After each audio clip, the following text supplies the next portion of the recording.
C'était chez les Juifs une fête très joyeuse que la Pâque. Ne gardait-elle pas le souvenir d'une grande grâce de Dieu?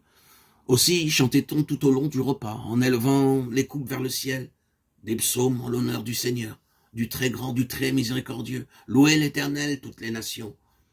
Célébrez-le, tous les peuples, car sa miséricorde est infinie.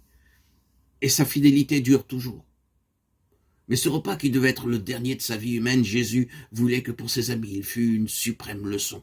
Et c'est pourquoi, au lieu de célébrer tout simplement la Pâque à la mode juive avec des hymnes et des cantiques et de joyeuses coupes vidées en louant Dieu, il accomplit plusieurs gestes mystérieux. D'abord, au moment où le repas allait commencer, il quitta la table, déposa sa robe et se ceignit d'un linge.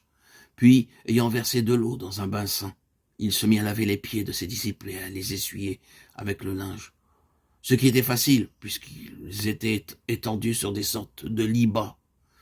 Quand il s'approcha de Simon-Pierre, celui-ci protesta. « Quoi, Seigneur? Vous me lavez les pieds, vous ?» Il se sentait indigne. L'honnête Pierre de cet honneur inattendu que leur faisait Jésus. « Ce que j'accomplis là, tu ne comprends pas maintenant, répondit Jésus. Mais plus tard, tu sauras. Non, non, reprit l'apôtre, jamais. Je ne permettrai que vous me laviez les pieds. Si je ne te les lave, tu ne seras pas avec moi dans le ciel. Ah, Seigneur, alors non seulement les pieds, mais les mains et la tête.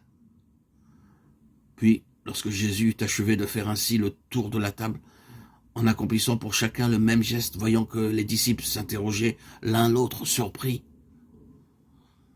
il s'écria, « Comprenez-vous ce que j'ai fait? Vous m'appelez Maître et Seigneur, et vous avez raison, car je le suis. Si donc moi, le Maître et le Seigneur, j'ai eu ce geste d'humilité, c'est pour vous apprendre à être humbles les uns vis-à-vis des autres. Quelle leçon! Ne jamais se laisser aller à l'orgueil, se considérer soi-même avec une humilité profonde, servir les autres hommes comme Jésus a voulu servir ses amis.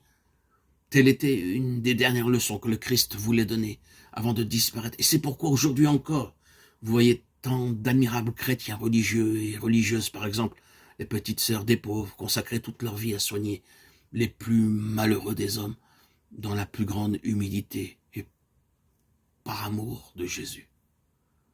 Cela fait, le Christ vint reprendre sa place à table. Le dîner commença. On avait allumé de petites lampes d'argile en haut des candélabres. Dehors, la nuit était tout à fait tombée.